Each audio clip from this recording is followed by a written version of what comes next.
जी dear students, कैसे हैं आप? आई होप आप सब ठीक होंगे। डियर स्टूडेंट्स, वादे के मुताबिक कोशिश पूरी होती है कि आपको टाइम पे पेपर प्रोवाइड किया जाए। सो हाज़िर खिदमत है आपके सामने ये केमिस्ट्री का paper.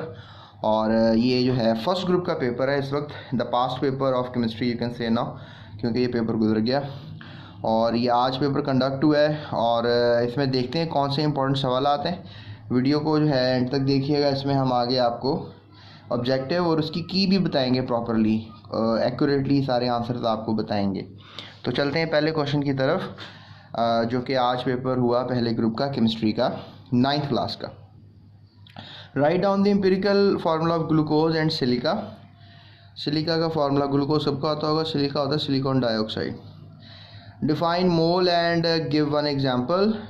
Define element, right the name of element that occurs in liquid state. दो एलिमेंट्स होते हैं जो लिक्विड स्टेट में होते हैं, ब्रोमीन और mercury.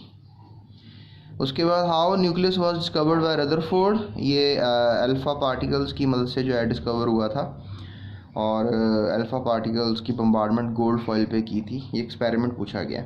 Define electronic configuration. Electrons की सेटिंग को कहते हैं electronic configuration. State modern periodic law.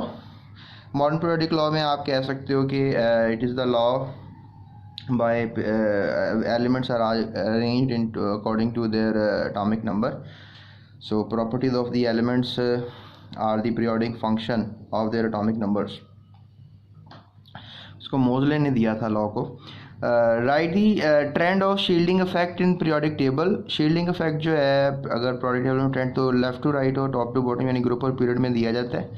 Group में जो है shielding effect you can say that के सेम ग्रुप में जो है इंक्रीज़ कर जाता है और पीरियड में सेम रहता है, ये लिखा हुआ था। Why elements of group 1 and second are called S block elements, क्योंकि इनका आउटर सब शेल जो है वो एस होता है। उसके बाद क्वेश्चन था G write down the name 4 types of chemical bond. तो 4 किस्म के जो केमिकल बॉन्ड्स होते हैं उसमें आयनिक बॉन्ड भी हो सकता है, कोवलेंट बॉन्ड भी हो सकता है, कोऑर्डिनेट कोवलेंट बॉन्ड भी हो सकता है और मेटालिक बॉन्ड भी हो सकता है। Differentiate between donor and acceptor in coordinate covalent bond. Donor और एक्सेप्टर, जो इलेक्ट्रॉन देता है वो डोनर है, जो लेता है वो एक्सेप्टर है। अमोनिया अमूमन डोनर का रोल अदा करता है। हाइड्रोजन आयन और बोरॉन ट्राइफ्लोराइड एक्सेप्टर्स होते हैं। How is polar covalent bond formed. Polar covalent bond कैसे बनता है?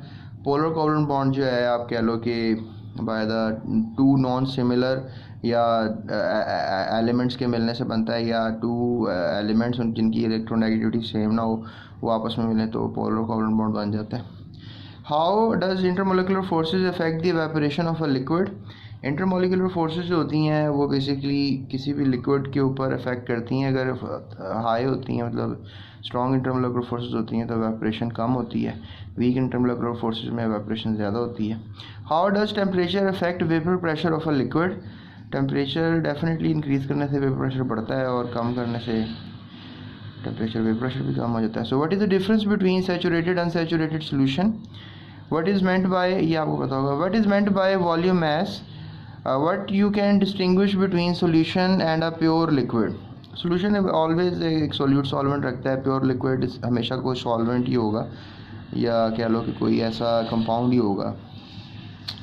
उसके बाद what do you mean by oxidising agent. ये तो आपको पता है दूसरे कंपाउंड्स को ऑक्सीडाइज जो कर रहे हैं। इसकी एग्जांपल आप ले लो, जितने भी नॉन मेटल्स हैं सब ऑक्सीडाइजिंग एजेंट्स हैं। इसके अलावा KMnO4 ऑक्सीडाइजिंग एजेंट है, इसके अलावा पोटाशियम क्रोमेट ऑक्सीडाइजिंग एजेंट है। बहरहाल आपको नॉन मेटल्स लिखने चाहिए थे, आपके सिलेबस में तो यही था। What do you mean bye rust and it's equation. ये फार्मूला देख लो, यही लिख के आया तो ठीक हो गया। Fe2O4 Fe3O4 .NH2, ठीक है, ये फार्मूला था रस्ट का। Define oxidation number. What do you mean bye redox reaction. Oxidation reduction से दोनों में और ये वो रिडॉक्स रिएक्शन होता है। Name for moderately reactive metals. Moderately reactive metals में आपने आखिरी चैप्टर का ये है, इसमें कॉपर वगैरह हो सकता है, कॉपर सिल्वर गोल्ड देख लीजिएगा। वैसे the trend of electropositivity in group and period, right down the use of platinum, ये भी आखिरी चैप्टर से। What do you mean bye non metals. ये भी आखिरी चैप्टर से। उसके बाद लॉन्ग क्वेश्चन स्टूडेंट्स आ गए थे, लॉन्ग क्वेश्चन को देख लो। Write down the 5 differences between Rutherford atomic theory and Bohr theory. Differences आ गए रदरफोर्ड बोहर के दरमियान। Explain compound and give its classification. Compound की क्लासिफिकेशन पहले चैप्टर से आ गई। Define dipole dipole interactions and explain with example. Explain the evaporation is a continuous and cooling process. फिर define electroplating and explain the electroplating of chromium. तो chromium की electroplating आ गई। एक न्यूमेरिकल भी आया जिसमें how much sodium is required to prepare the, ये सोल्यूशन से है 500 सेंटीमीटर क्यूब 0.4 मोल सोल्यूशन। तो स्टूडेंट्स ये हमारे पास सब्जेक्टिव टाइप था। अब हम चलते हैं ऑब्जेक्टिव टाइप और उसकी की तरफ। तो स्टूडेंट्स ये हमारे पास जो है वो ऑब्जेक्टिव टाइप पेपर है और आई होप कि आप सबका ऑब्जेक्टिव टाइप ठीक हुआ होगा। वैसे चेक कर लेते हैं आपने सही लगाया कि नहीं लगाया। मैं आपको निशान लगवा देता हूँ। Along the period which one of the following decreases from left to right. Decrease क्या करता है? Left to right. पीरियड की बात हो रही है तो एटॉमिक साइज डिक्रीज़ कर रहा होता है, अनिदेशन एनर्जी इंक्रीज़ कर रही होती है, ये भी इंक्रीज़ कर रहा होता है, ये भी इंक्रीज, सिर्फ एटॉमिक रेडियस ही डिक्रीज़ कर रहा था। So A is the right option. The loss of electron by an atom और ion during a chemical reaction is termed as. Chemical reaction के वक्त अगर एक लॉस ऑफ इलेक्ट्रॉन हो जाता है तो इस अमल को हम जो है वो ऑक्सीडेशन का नाम देंगे। So A option is the right option. The scale of temperature in a Kelvin scale starts from. Kelvin scale absolute zero से स्टार्ट होता है विच स्टार्ट्स फ्रॉम -273। इसको जीरो केल्विन कहा जाता है। So D is the right answer. उसके बाद ही is considered as the father of the nuclear science. Nuclear science का फादर कहा जाता है और definitely it is Rutherford, lord Rutherford, father of nuclear chemistry, क्योंकि न्यूक्लियस इसी ने डिस्कवर किया था। The proportion of a solute in a solution. याद रखो सोल्यूट की क्वांटिटी सोल्यूशन के अंदर जो है आपने अगर देखनी है तो इसको जो है आप कह सकते हो कंसंट्रेशन, राइट। इसको आप कंसंट्रेशन कह सकते हो। प्रोपोर्शन देख रहे हो ना आप कि कितनी वैल्यू है सोल्यूट की सोल्यूशन में। तो मोलैरिटी में भी आप सोल्यूट की क्वांटिटी ही फाइंड कर रहे होते हो, लेकिन इसमें concentration is the closest answer. वैसे मोलैरिटी भी बन सकता है, सोल्यूबिलिटी तो नहीं होगा, परसेंटेज भी नहीं होगा, लेकिन कंसंट्रेशन होता है। यानी कि अगर ज़्यादा सोल्यूट हो कंपेयर टू सोल्यूशन तो हम कहेंगे भी कंसंट्रेशन ज़्यादा है, ठीक है। अगर इसका आंसर कुछ और है तो आपने डिटेल में मुझे कमेंट करके बताना है। वैसे मेरा ख्याल तो उसका कंसंट्रेशन ही है। उसके बाद देखिए the metal is use to make jewellery items because of unique characteristics. Definitely platinum, जिसे हम काला सोना भी कहते हैं, ये ज्वेलरी में इस्तेमाल होता है। और डायमंड की रिंग जो होती है ना वो हमेशा नीचे प्लाटिनम की, इसमें लोहे की, उसमें जो धात होती है वो प्लाटिनम होती है। तो प्लाटिनम है, लेड नहीं है। सोडियम तो सॉफ्ट होता है, जिंक भी सॉफ्ट होता है, ये नहीं है। So elements of group 13 to 18 have their valence electrons in subshell. 13 से 18 तक जितने भी एलिमेंट्स हैं इनको रखा गया है बेसिकली पी ब्लॉक में। तो डेफिनेटली पी ब्लॉक में रखा गया है तो पी ही इनका वैलेंस शेल होगा।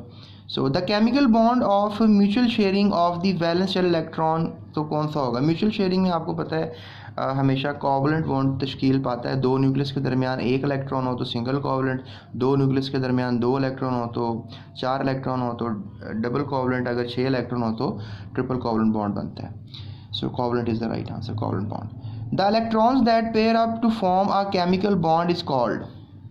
इलेक्ट्रॉन जो है अगर वो पेयर अप हो जाते हैं और वो केमिकल बॉन्ड बनाते हैं तो वो बॉन्ड पेयर कहलाता है। किसी भी मॉलिक्यूल के अंदर आपको बॉन्ड पेयर, लॉन पेयर नज़र आते हैं अगर आपके टीचर ने समझाया आपको तो। बहरहाल अगर नहीं तो आप मेरी वीडियोस देखो, इंशाल्लाह मैं समझाने की पूरी कोशिश कर रहा हूँ।